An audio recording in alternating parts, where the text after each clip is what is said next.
Welcome everybody to another episode of the He's on Fire podcast. I am one of your hosts tonight, Jay Joyce. You can follow me on Twitter at that handle.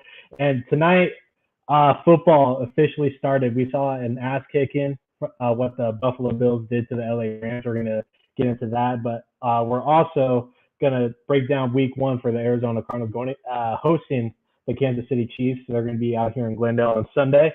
Really looking forward to it, and we have Joe with us from Arizona Sports Underground, and then Amit's with us as well. Let's bring in our other co-host, Amit. Amit, how are you doing, man? Oh, you're muted. Yeah, I'm doing good, bro. I'm extremely exhausted. I played basketball last night from 11:30 to almost midnight. Jeez. So I'm freaking tired, but I'm loving it, dude. So let's go. It's been a while since we got together. How are you doing, bro? I'm doing all right. I am going to LA tomorrow. I'm gonna be there over the weekend.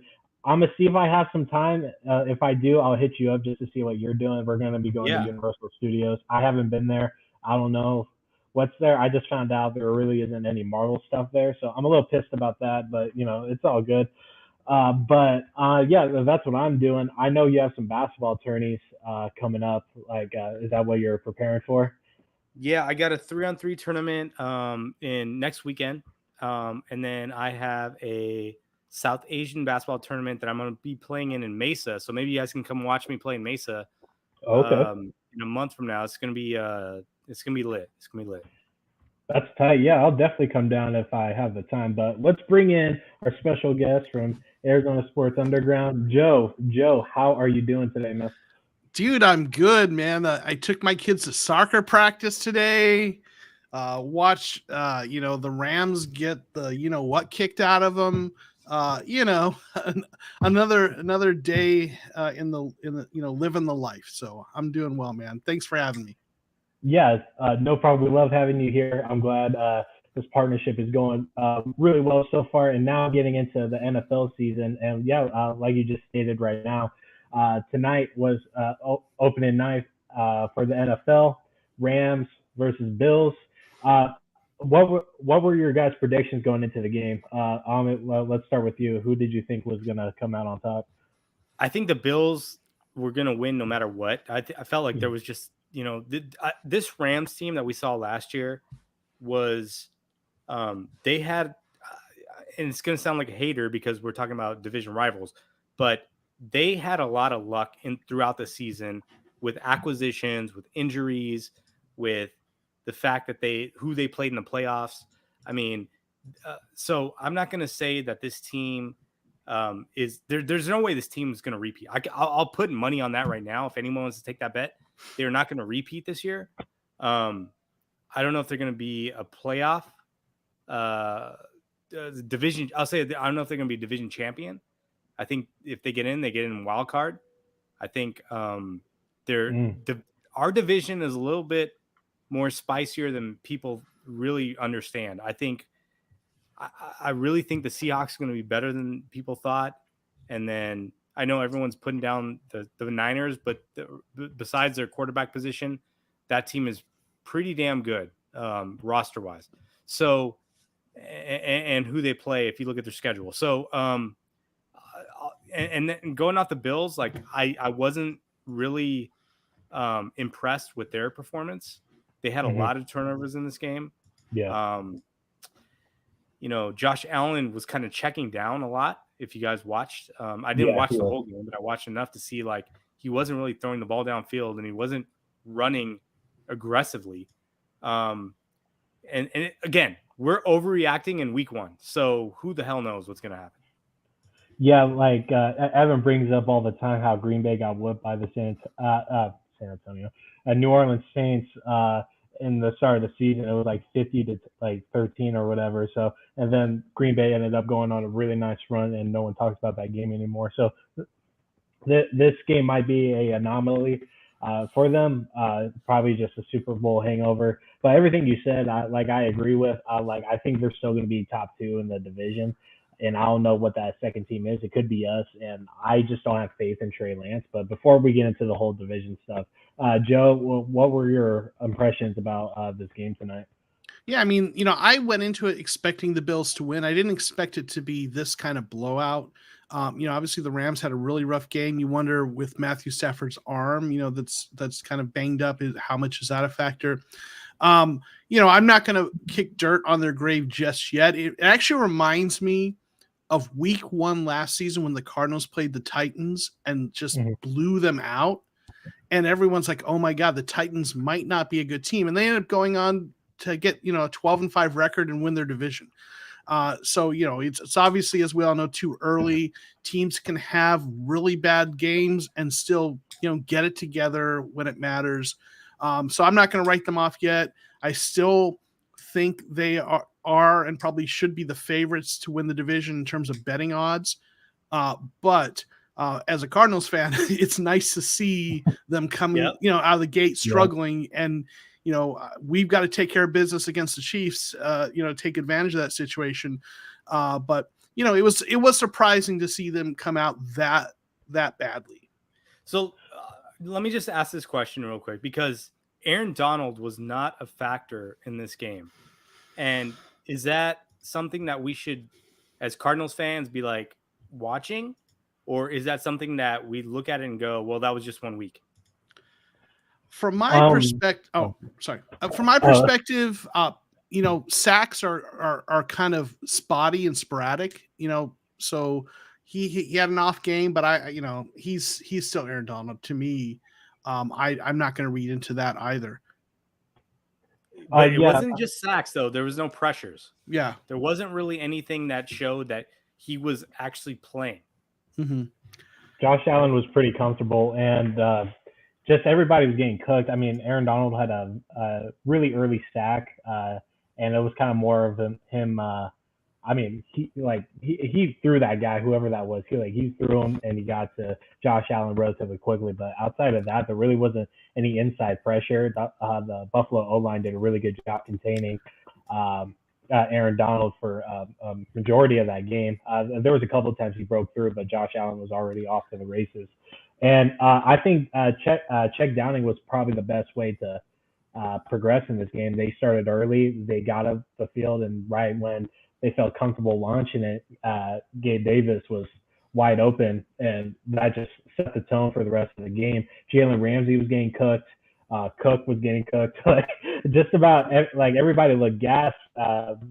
Majority on the offense and on the defensive side.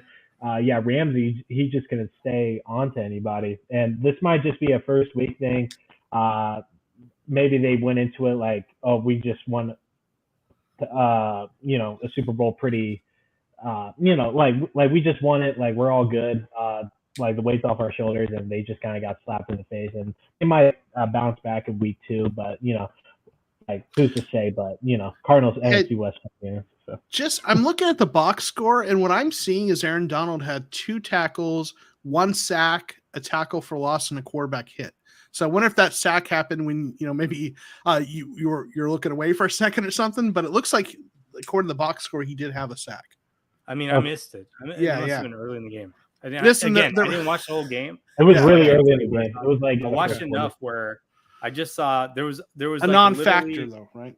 There was like a 3-minute period where these teams were like just turning the ball over. If you guys remember that, I think it was in the first half, and it was like, this is a preseason game.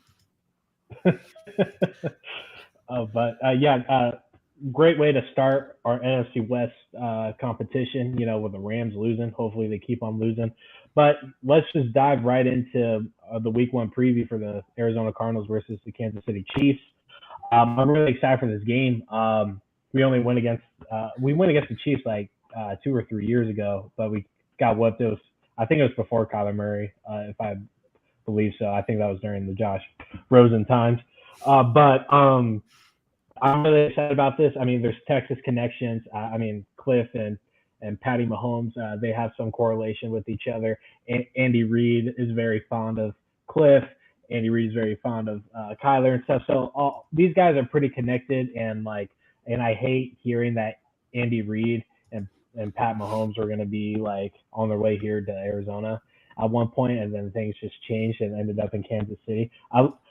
I hate hearing that, but we got at least a really good quarterback out of that. But I'm really excited about these two going against each other because I think they're a lot more even than what people are kind of portraying them to be. Offensively, I think we have the upper edge, but we're riddled with injuries right now, and we're hoping that everybody can come back at least at 70-80%. But Joe, starting with you, what are your thoughts going into this game? I mean, this is a tough matchup coming out of the gate. Andy Reid is a great coach. Whenever you're playing against Patrick Mahomes, you just, you can't take it lightly. You mentioned the injuries. Cornerback, right now with Antonio Hamilton out and, the Trayvon Mullen, who they traded for, is uncertain to play. It doesn't sound like he's likely to play, but he's still, although it is an outside chance. Your cornerbacks going into this game are Byron Murphy Jr., Marco Wilson, the rookie Christian Matthew, who looked good in the preseason, but he's a rookie, right? Out of Valdosta State University here in Georgia, and Javelin Guidry, who they picked up off waivers, who I like, right? But he's just arrived with the team. So when you look at it, you usually have three cornerbacks at minimum that you play, right? Your outside guys and your slot corner. So unless Trayvon Mullen miraculously is able to play, or they bring in a veteran like Rob Alford, are you out there? Please answer the phone, right? Yeah. Unless they bring someone David Rhodes. Right. Unless they bring someone in, which is a possibility, right? If someone goes on the IR. But unless they bring someone in, you're going to have a significant number of snaps played either by the rookie Christian Matthew or Javelin Guidry, who they just picked up, right? And that, that's concerning against an offense like Kansas City, right? Kansas City has a really good offensive line, and how will our pass rushers perform, right? And then with the, Rondale Moore, injured today, though, they have a lot of playmakers still, even with the players they're missing. So it's not like they don't have anyone who can make a play, but it's, they're going to be tested. And if they come out of this game with a win, that's going to speak volumes about their team overall, about the depth, and maybe tell us that this team really is that team that went 7-0 to start off last season versus a team that, really struggled down the stretch. Well, I'll just say this, yeah, exactly what you're saying, because, okay, if Rondale Moore doesn't play, what are the weapons we have at this point? It's going to be a gadget offense, right? If we don't have Rondale Moore, I mean, either way, right? Like, we don't have DeAndre Hopkins to start. So, I mean, we had Colt McCoy and a gadget offense, and it worked for a few weeks, right? Mm-hmm. So I would say that it's going to really tell how good this offensive coordinator or Cliff Kingsbury is as an offensive coach, to determine how good this team is, because he's actually better without Kyler. Like and you guys can tell me if I'm wrong, but don't you think that he was down and up a little bit better without Kyler? I think he did a good job of making a game plan that worked with Colt McCoy, and they won 2 out of 3. But one of those games, it looked really ugly. So I don't know if I would. I mean, I think you're always better with Kyler. I think 1,000%. Yeah, maybe, I think you could argue that the type of game he called with Colt was a safer game. Maybe it was. But I would say, like, who their weapons right now are going to be Hollywood Brown, AJ Green, and Zach Ertz. While that's not the same as what they had before, that's not a horrible set of pass catchers. And if you look at how Greg Dortch looked in the preseason, I think he looked good in the few times he got touches last season. Andy Isabella has looked better. I'm just not as stressed out as some people are about those pass catchers. And then remember in the running game, like, James Conner and Darrell Williams is a running back who can catch the ball. It's obviously it's not the same offense as it would be with Rondale Moore or with DeAndre Hopkins, but it's not like it's the Chicago Bears receiving core. You know what I'm saying? No, for sure. We're not that's even close. Yeah. And I think also when we talk about the Chiefs, I would say that, it's underrated that they lost Tyreek Hill, because he really opened up the field for Kelsey. And I think that's and Kelsey's older than, I mean, I know he's like 31, but at the same time, like he's not Gronk. So we're not going to see, I don't think we're going to see the same catch rate, targets. He's not going to get the same, efficiency that we saw previously.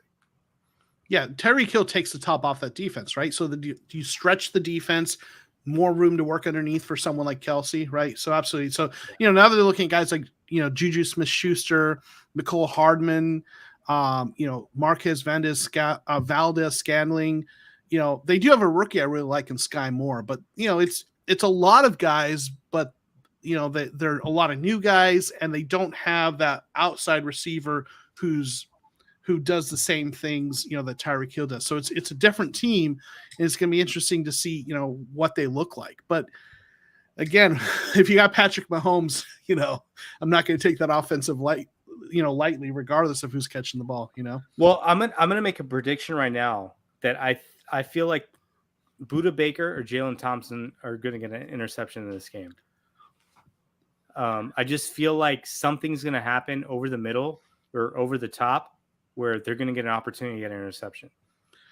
I was on a podcast with some other folks last night, and we were doing bold predictions, and I had like 3 interceptions by the safeties, or I think, wow. And wow. that was a bold prediction, right? Yeah. So it's a little out there, but that's a long way of saying I'm kind of on the same page with you, Amit, in terms of I think that the safeties are going to be a key to this game. Travis Kelce is their biggest receiving threat. He's most likely to be covered by a safety, or maybe Isaiah Simmons playing a safety sort of role. Yep.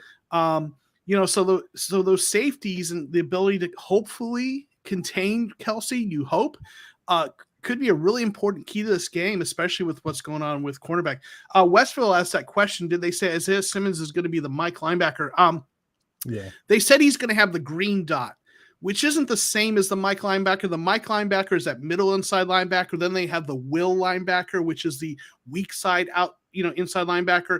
So the Mike is like that strong side inside linebacker.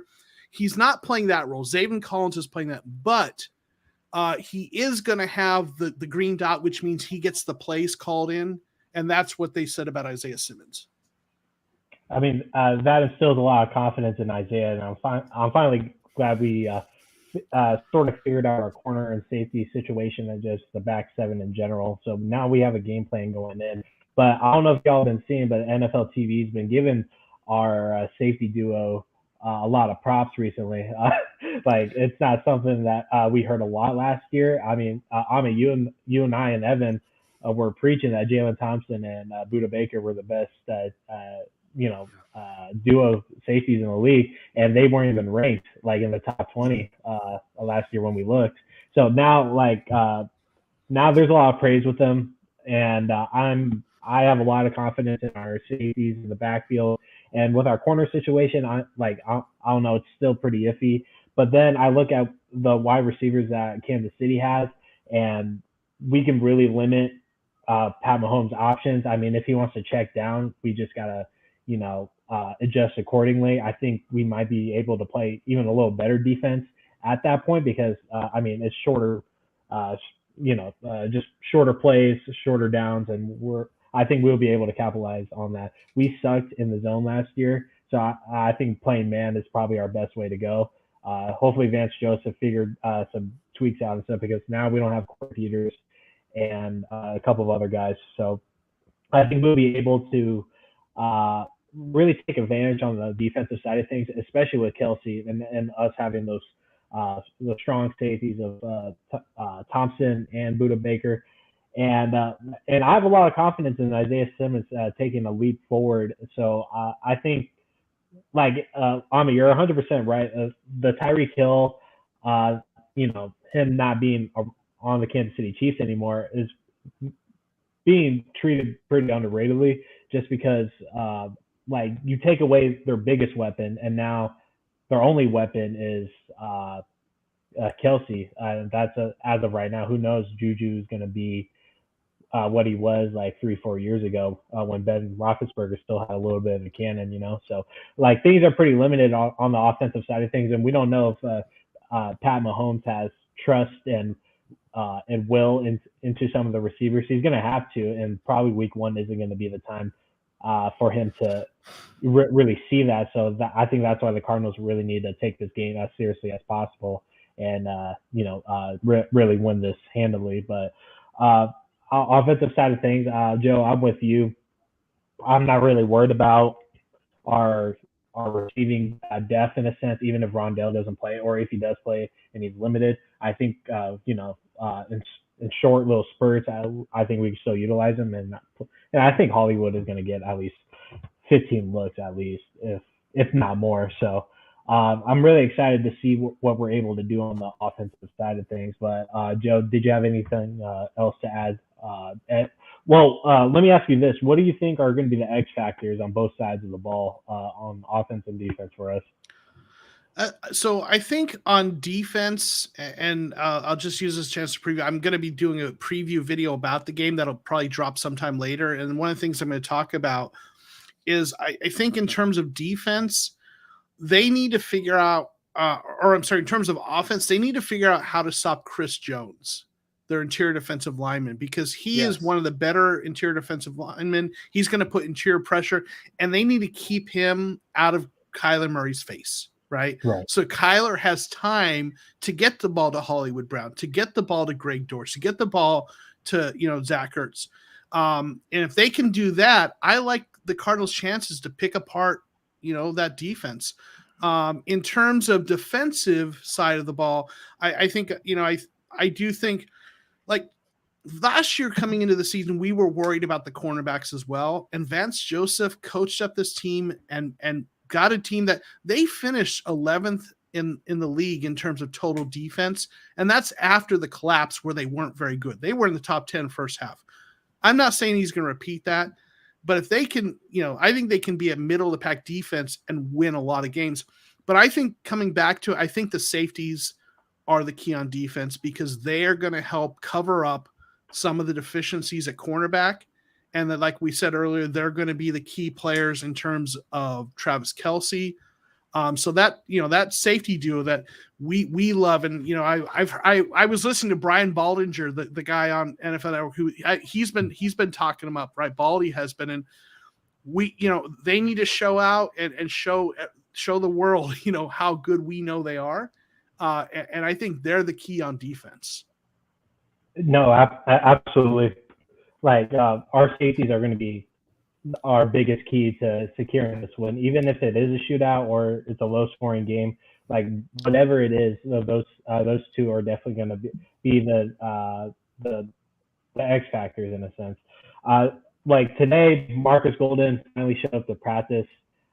He finally started working out and stuff. So now we don't really need to worry about if Marcus Golden is going to play, and like if his toe thing was even real.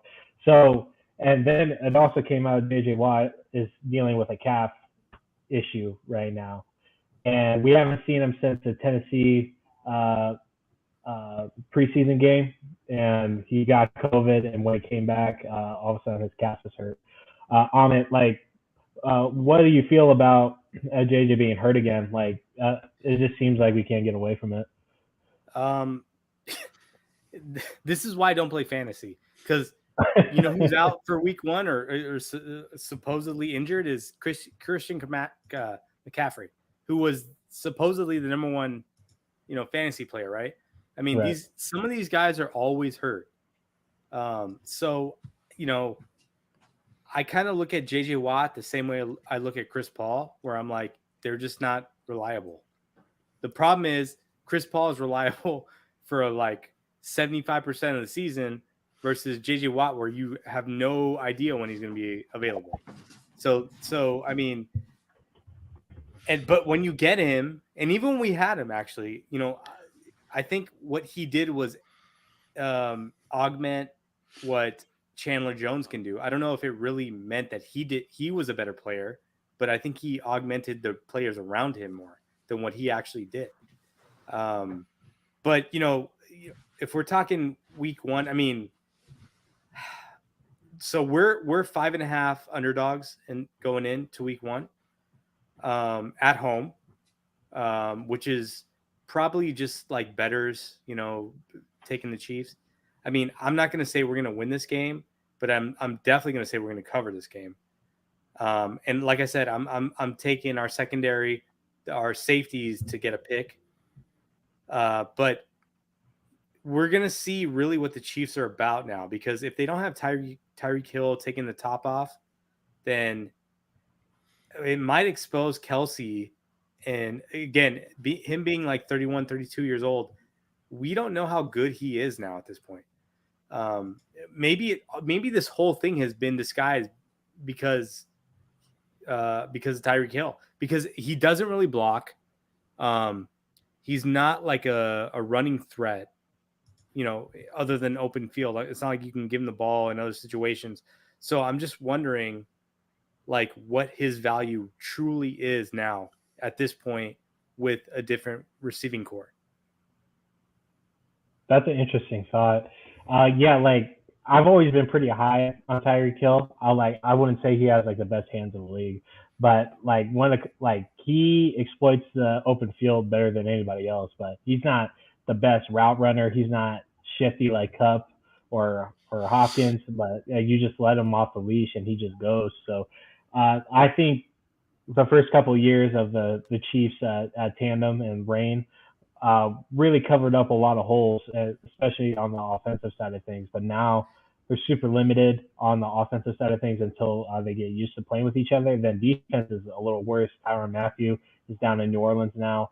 But now they have a new defensive coordinator. I forget his name, but he's from the Jags. That's going to be, I don't think coordinator, but D-line coach. I think that's who it was. So like going into this, I'm pretty confident offensively we'll be able to do what we need to. And especially on the defensive side of things, like they're going to be pass first. They've always been pass first. I think they ranked one of the last few teams last year when it came to rushing attempts. So I don't see that being, any different this year. But what are your biggest concerns, Joe, going into this game? I mean, obviously the injuries and stuff. Was there anything else that stuck out to you that you really haven't been hearing?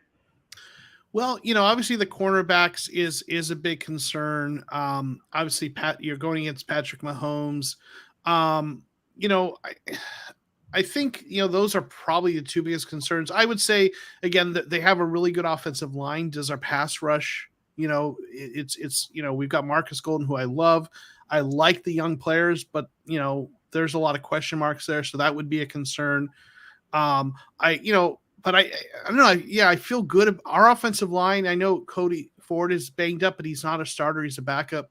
So hopefully we should have our offensive line intact. So I feel good about our offense. So yeah, it's probably the cornerbacks and what are those pass rushers going to do, which I believe in them, but we got to see it first. What about you? I mean, I'm the same way. I have a lot of doubt in these corners right now.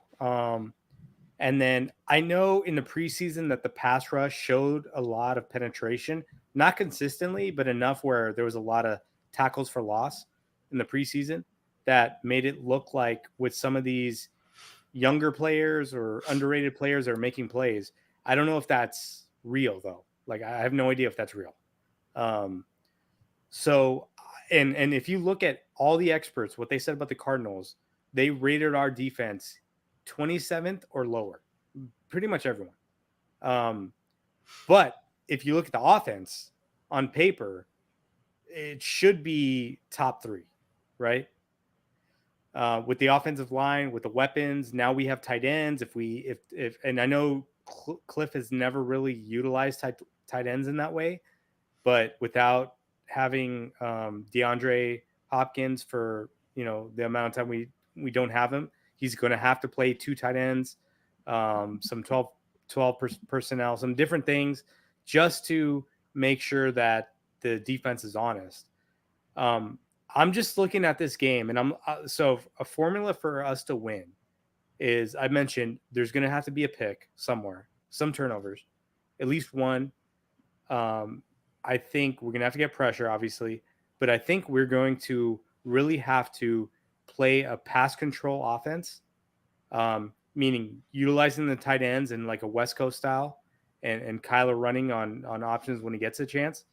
And then just overall run game with Connor, I think we're just going to have to maintain some ball control or pass control, whatever you want to call it. And clockwork. Yeah. Yeah. So I think that's the formula to winning.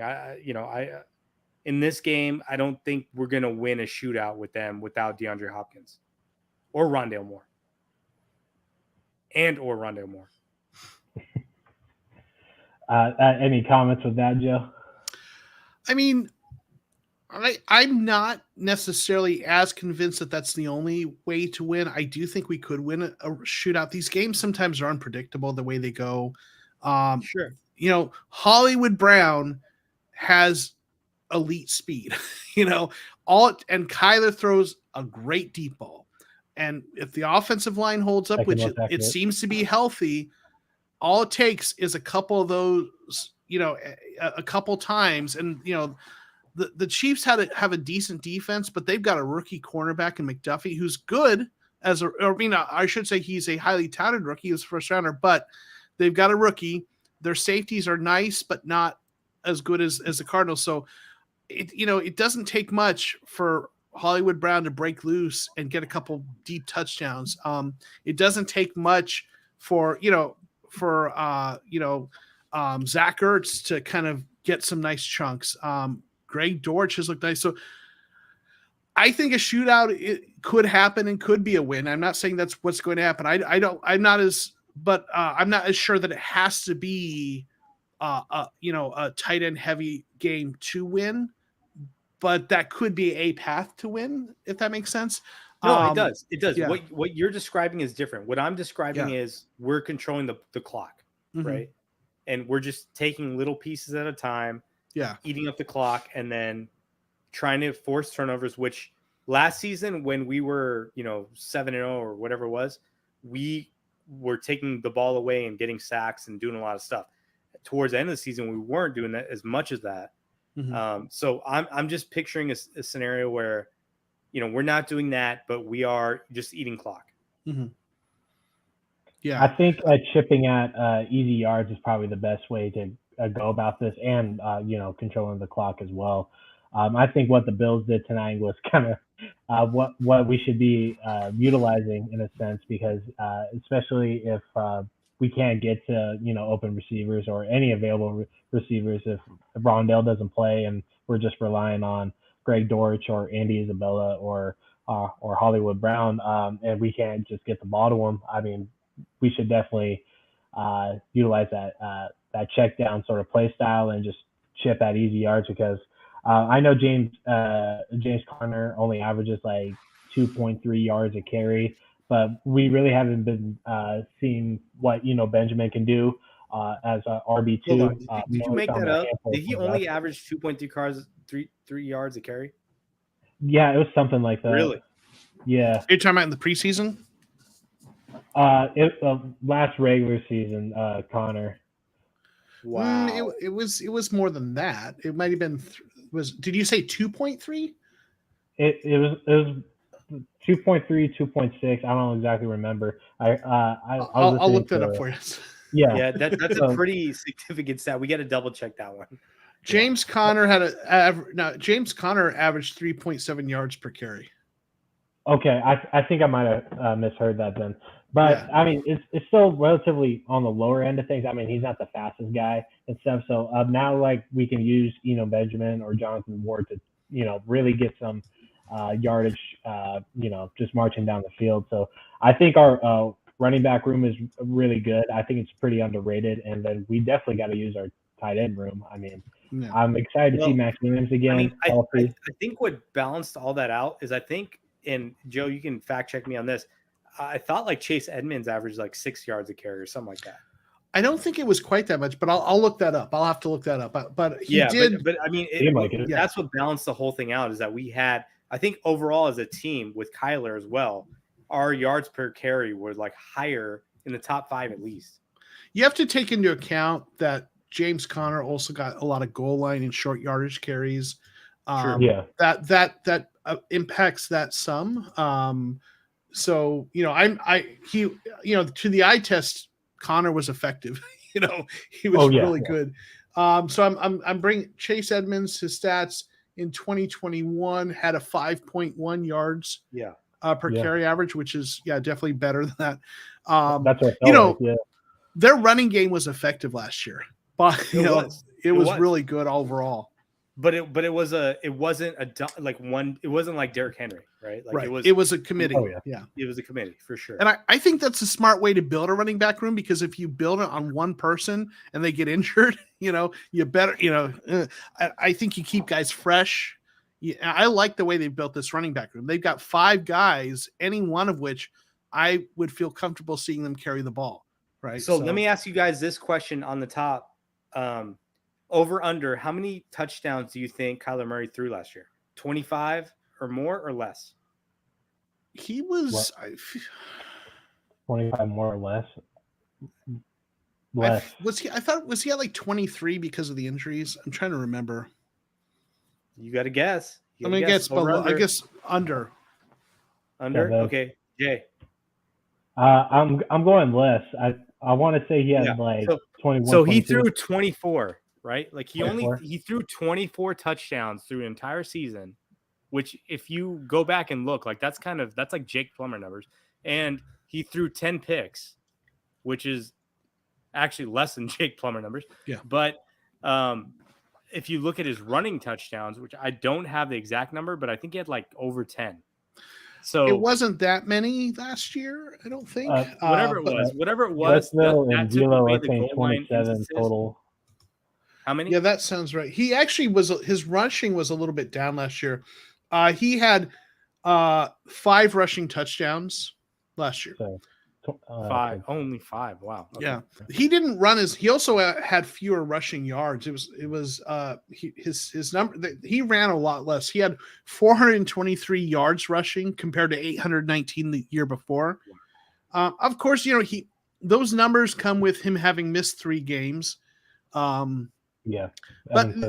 their offense just doesn't seem to be the kind, at least thus far, where the quarterback throws a ton of touchdowns. They run the ball in. They do a lot of stuff when they get close to the goal line, where either Kyler runs it in or Connor runs it in. Sometimes they throw it. Joe, you say that, right? But then if you ever came on this podcast and talked about 3rd and goal, 4th and goal, 2nd and goal, 1st and goal, all we remember are Kyler trying to throw to AJ Green. Oh yeah, in Green Bay. Oof. Yeah. Not just that game though. It wasn't just that game against the Rams. There was a bunch of games. Yeah. See, the thing that I think they did so well, at least early in the season in the goal line, was like have this thing where as a defense, you don't know, is Connor going to run up the middle or is Kyler going to bootleg it out to the perimeter and, score it, right?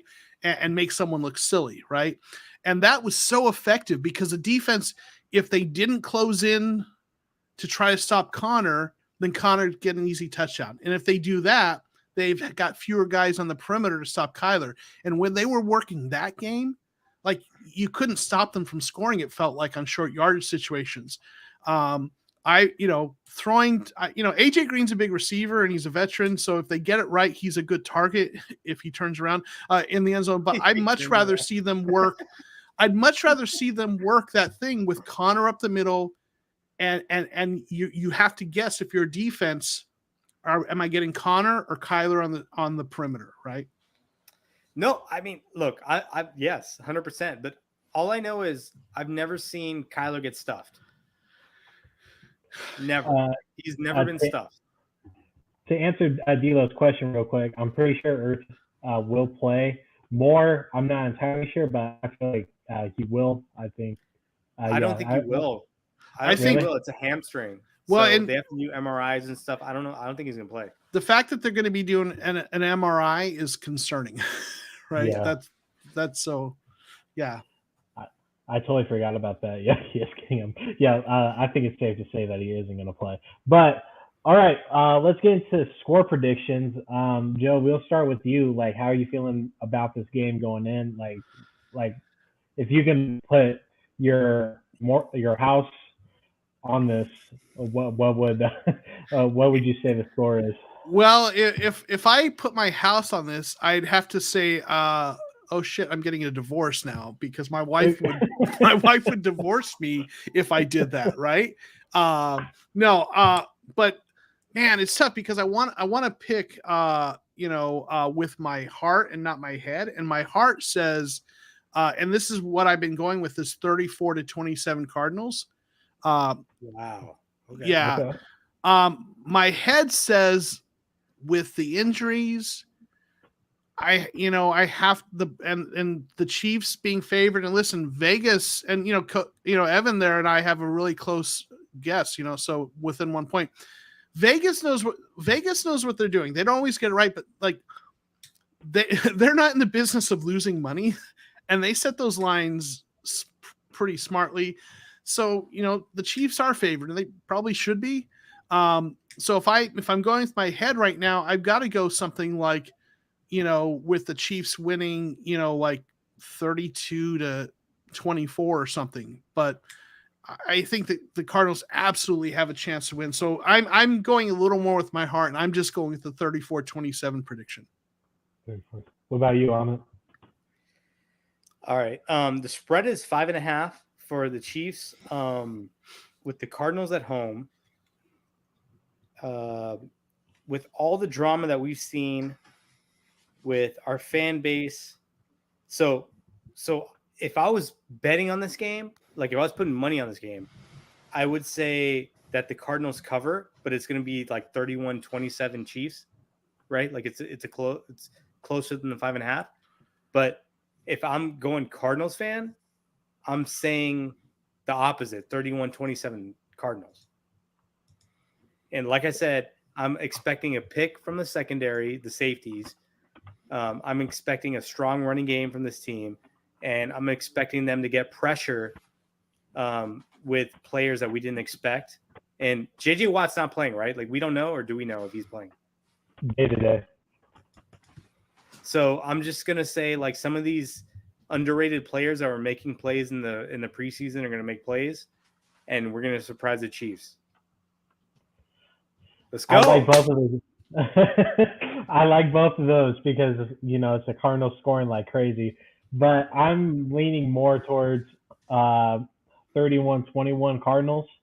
I think the Chiefs are going to get a couple bombs because we're dealing with Patty Mahomes here. I think the corners might get exploited a couple times. Maybe Kelsey gets like a quick little a 20 to 25 yard run, gets a touchdown or two within the red zone, and then maybe a Russian. But I think the Cardinals are more than capable of setting the tone early, scoring, not wasting possessions, and then just running out the clock and doing the best to time manage this game. So my final prediction for this game is 31-21, and I feel pretty confident about that. For Chiefs or Cardinals? Cardinals. Cardinals 31-21. Okay. 31-21. Yep. So that concludes our week 1 preview of the Cardinals and Chiefs. Let's look at the other games that are happening on Sunday. Let's see real quick. One of the bigger ones is Cleveland versus Carolina. Like, obviously, like you would want to see Deshaun Watson play that game, but we obviously know why he's not. So I don't want to see Deshaun Watson play that game or any game. Right? This is definitely going to be interesting. Just like because I think Baker caught a lot of like flack for last year's disappointing season. I mean, he was dealing with a bunch of injuries, and it's just things are clicking. And I think he's a little bit overhated. But I think this might be somewhat of a redemption season for Baker. Joe, is there a game that sticks out to you? Amit, if you want to find a game that sticks out to you too, I mean, you can go right on ahead. Yeah, like for me, I mean, I think the one of the games that stand out is Tampa Bay at Dallas. That's Tampa Bay again. I think they're one of the best teams in the league. I know Sonia there is a Cowboys fan. I'm not a Cowboys fan. Sorry, Sonia. Yeah, but that's going to be an interesting one. I mean, it's going to be interesting to see how Detroit looks because they've got all the hype from Hard Knocks, right? But they're going against Philadelphia. That's an up and coming team. So those are some of the games that stand out to me. Green Bay, Minnesota might be a tight one. But maybe one of the best games on here based on how the division has been hyped is the Raiders Chargers. The AFC West has had an arms race, and all I think the Raiders are the fourth place team in that division in my opinion, but you tell me any one of those four teams win the division and I'm not shocked, right? So that might be the best game aside from ours, right? So I have a game that I'm gonna keep my eye on just for fun. It is San Francisco at Chicago because I want to see how these quarterbacks play, right?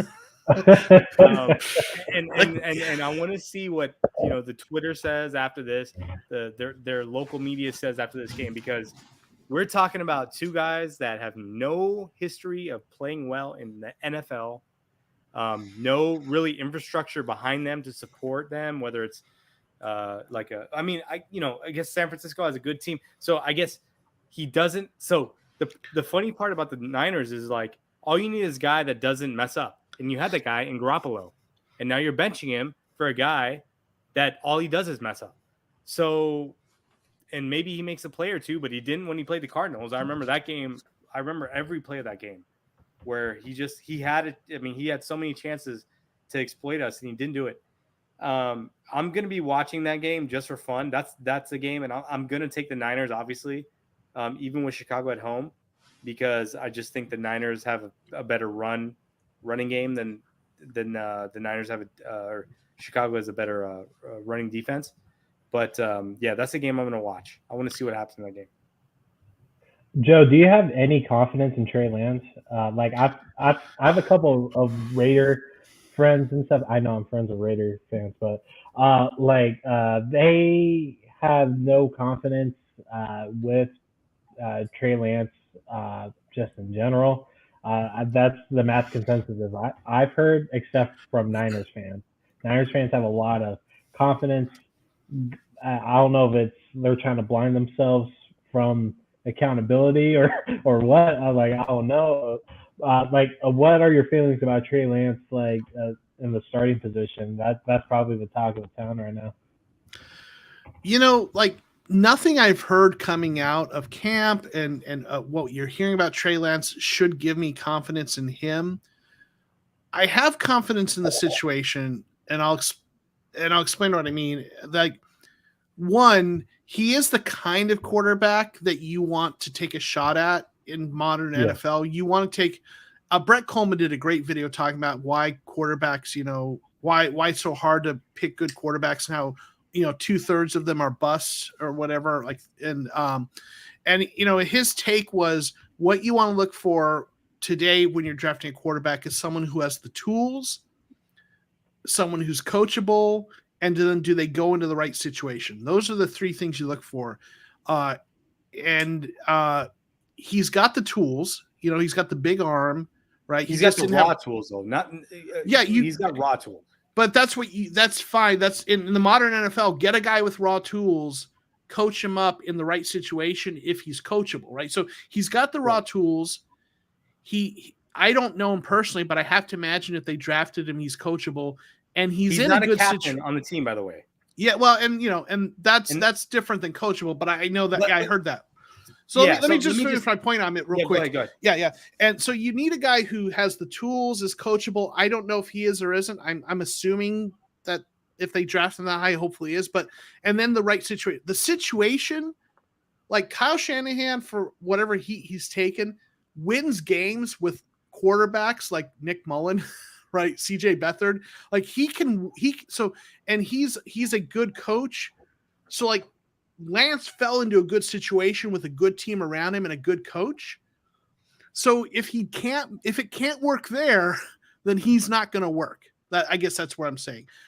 I haven't heard anything that gives me confidence in him, but because I think it's a really good situation there, I do lean towards thinking by the end of the season, he's going to figure it out. But I'll just add this. Yeah. Kyler Murray's the captain, one of the captains on our team, right?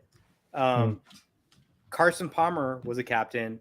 Mm-hmm. Kurt Warner was a captain. So essentially, if your quarterback is not a captain, that means at some point you're saying that you might replace him, right? And by not making him captain, that means you're not confident in his play for this entire season. So just with that, I would say if the coaching staff, Kyle Shanahan, they spent so many picks to get this guy, and now they're realizing that maybe he's not the guy and maybe we can't make him captain. I would note players usually vote for captain. So I think that's more a sign of the locker room. Still, some of them are behind Jimmy G, which is a problem. Okay. Right. But it's, so I can see that. I can see that. But the 8th captain was a defensive player. It wasn't Jimmy G. So I don't remember exactly who the name was. But yeah, I mean, I just either way, I'm just like, if you can't choose your quarterback as a captain, that should be an automatic. I from college to high school to NFL, typically a quarterback is one of your captains. I think that they've got a bad situation there with a little. I feel like the locker room is a little divided in terms of. I think they like Jimmy G, but because he's not the starter, enough people weren't going to vote for him as a captain that he wasn't going to be a captain either. So I'm not, at least for the time being, I'm not going to put too much weight into that. If he starts all year and Jimmy G's gone and he's not a captain next year, we got a problem. You know what I'm saying? Yes. Yeah. Big time. Yeah. I always took like the captain, thing as in like they have the green light. Like if they say, let's do things a certain way, they have the voice to say so. Sort of like an in-game audible. But then that's just how I took that. Like Isaiah Simmons has that. Going in, Kyler Murray has that, and Hopkins has that. That's just how I've always taken it. I know the players vote for the captains and all. I don't know what the limit is for captains. Is it 8? Is the limit 8? Is it 8 or 9? I'm trying to remember. It's 6. I think it varies from team to team. Actually, it might. It can vary, but I know you can only take 6 to the tail, the heads and tails. Oh, the thing. coin toss. Okay. Yeah. Oh, is that why it's associated then? Like, I didn't know that. That's crazy. Yeah. So our captains are Buda Baker, Kyler. The typical guys. Connor's another one. Yeah, it's. I've got the list here if you want. It's Murray, Connor, Rodney Hudson, DJ Humphries, Dennis Gardeck, JJ Watt, Buda Baker, Jalen Thompson. Yeah. Yeah. Yeah, that's tight. Yeah. But like, Joe, I just want your thoughts about this real quick before we get out of here. So what we saw from the preseason, I always forget how to say his name. Majai Sanders. Majai Sanders. Yeah. Majai Sanders and Cam Thomas. I mean, they look phenomenal. You think there's a possibility we might see these guys and maybe bench JJ Watt this weekend? Or what are your thoughts about that? I think there's a good chance JJ Watt plays, but he plays more in the interior, right? He plays that 3-4 defensive end, and they play those outside linebackers. Although Thomas, they think, could slide in terms of how he's built some. But I think we'll see those rookies. I think so. Marcus Golden, if he's ready to go, which hopefully will play, they're going to call Devin Kennard up from the practice squad, and Gardeck's going to play unless I think he's on the injury report, but I think he's good to play. I think it's possible one of the rookies might not suit up because they don't suit up all 53 men for the game. But I think I think Victor Dimukeje is going to be in the mix though. if I had to bet, I'd bet that we see Myjai Sanders, and then Thomas we might not see this game. Myjai looked better in the preseason. He's a little twitcher off the edge. I like Cameron Thomas a lot. Yeah. But I think if I had to make a prediction, I'm going to predict Devin Kennard is active from the practice squad. I would predict Cameron Thomas doesn't suit up, and Myjai Sanders, we see him in the rotation. We'll see it. I could be wrong, obviously, but that would be my prediction. Okay. Yeah. Like I think I had a feeling that we were going to see Cam Thomas at one point, but you're probably right about Sanders. I think we might see him over We'll Thomas. see him before Thomas. Yeah. I Yeah. think so. Because I was a big fan of watching Thomas during preseason. I thought he looked really good, and He looked good in the last game, but he struggled in the first two. Yeah. Oh yeah. Well, you know who looked good is Wooten, Chandler Wooten. Yeah, he's on the practice squad, which I'm glad we got him back. But he looks so good. He looked like he should be playing. Hopefully he earns a spot, not by injury, but by merit. Yeah, it was crazy how he didn't make the final 53-man cut. I thought he was just gonna squeeze it in. I didn't think we were gonna go 5 running backs deep. I thought he was gonna end up squirming in there, but at least we still have him and another team didn't pick him up. But Ahmed, did you have any final words before we get out here? Sorry, can't talk. Are we gonna talk Suns at all? Or are we just wrapping? I gotta go. I gotta start getting ready to leave tomorrow. You gotta pack and leave and all that stuff. Yeah. So I'm just gonna say, with the Cardinals, I mean, I know that the defense doesn't look as good as people think it should. I think they're gonna overperform. Offensively, I think we're gonna be as expected as one of the best offenses, even with Rondale Moore and DeAndre Hopkins. I just think we have just so many weapons now that Cliff can really play around with a lot of stuff. And hopefully with that in mind, he's keeping Kyler in the pocket more and doing more pass control offense, throwing to the tight ends on quick outs and that sort of stuff, just West Coast stuff. And then just leaving, we can wait to throw the top off the defense when we get Rondale back. But everybody is underrating the Cardinals this season. The last two, and this is crazy predictions now. The last two Super Bowl teams have played in their stadium. Now we are coming to Arizona for this third trip. With my prediction, with the Rams is going to be down, Seattle's down, and I think the Niners are going to be down. We can easily win the division, and then see how it goes from there. With the chaos that happens around our conference, as it usually is. But let's just pray for a Cardinals Super Bowl. What's really been annoying me, before you go any further, is that everybody's taking the Cardinals out of the conversation, and then jimmied the New Orleans Saints in that conversation as a dark horse or whatever. And I'm just like how much stock you want to buy into Jameis Winston, it's I like Jameis Winston, but I don't think he's going to, get you into a wild card, I mean, especially if Tampa Bay still around, and who knows, Carolina might pop off this year, and who knows, Marcus Mariota can at least put up a 500 season, and take a couple of games away from the Saints and stuff. I mean, you just don't know. And Sean Payne isn't there anymore. He was able to kind of bring back down Jameis's gunslinging actions, but now he's not around. So who's to say that New Orleans is going to be at least 9-8? So I don't know, but Joe, did you have any other final thoughts? And with that, where can they find you, man? Yeah, so let me just add, in terms of what you're talking about, I'm fine with people underestimating the Cardinals right now, because I think with the way things ended last year, the last thing that this team needs in terms of their reputation or how they're viewed nationally is to come in with high expectations and underperform, right? Mm-hmm. Because last year people weren't buying into the Cardinals. Then when people finally started to say maybe they really are good, around the national media, then they fell off a cliff, right? So what this team needs is to be an underdog and to be underestimated and to win, but they need to do it at the end of the season too, right? So I don't want anyone outside of Arizona believing in us right now, because think about how people look. They look at the Cardinals as frauds based on the way things went last year.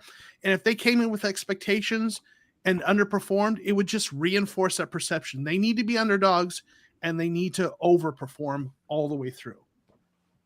Especially let me ask with this question. Let me ask you a question.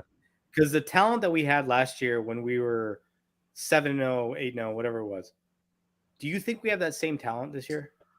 I'll tell you, I did a video on my channel, which Jay's, where you can find me is on YouTube at the Cardinal Rule, where I do Arizona Cardinals content. You can find me at Twitter at Comeau 13 and on AZ Sports Underground.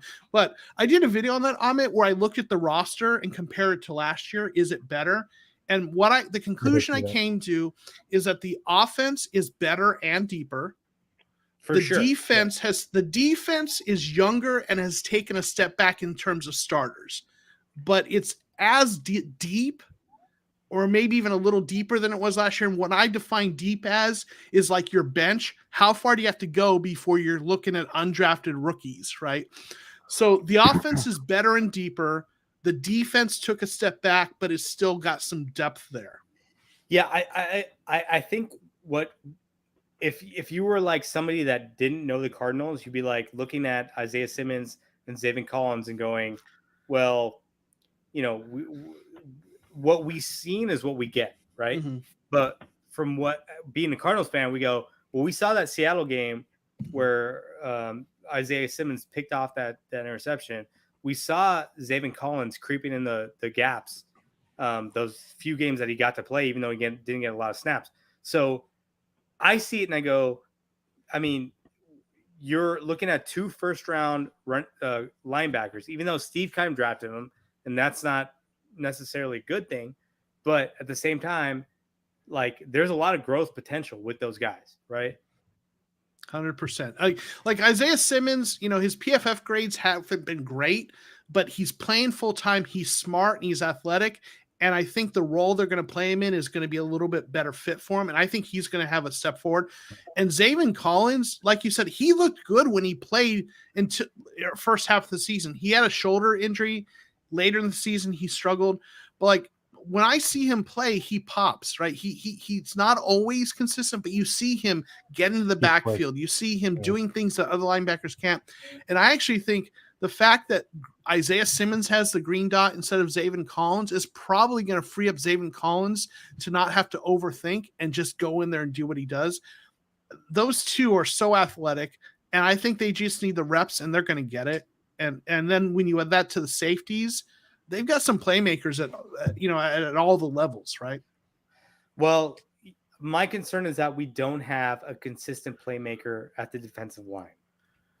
Because I don't know if J.J. Watt's going to be able to play the entire season. Mm-hmm. And then, I mean, last year, Chandler Jones was not consistent. So that's my concern because that's what wins you Super Bowls. Is somebody like Aaron Donald, Von Miller, somebody that can play at the line and just create havoc in the backfield on defense. We don't have that consistently without formulating it with pressure and other things. Yeah. But Jay, I know you got to get out of here, but no, it's all good. This is great discourse. I mean, we got to get this all off our chest for just to prepare for Sunday. I'm very anxious. I can't wait for the game. I can't wait I'm probably going to miss it driving back from California, but I'll keep 98.7 on. Hopefully, I can hear the game and stuff, or at least listen to it. But I appreciate you, Joe, for coming on the show. A little last minute, but I appreciate you hopping on, talk some Arizona Cardinals. You can find me at Jay Joyce on Twitter. You can find Amit at Unsustainable Amit. If you guys have any questions or anything, feel free to add us. Again, I appreciate y'all for joining the show. It was pretty active, a pretty good view count tonight. But let's pray the Cardinals come out with a dub. Hopefully it's pretty handily. Hopefully it's an ass kicking like the Buffalo Bills did. But again, Joe, thank you for coming on it. Have a great weekend, both of you two. And we're just gonna bounce out of here. I don't have like the intro or the or anything like that to get out of here with. But have a blessed weekend, y'all. Stay safe, and let's go Cardinals.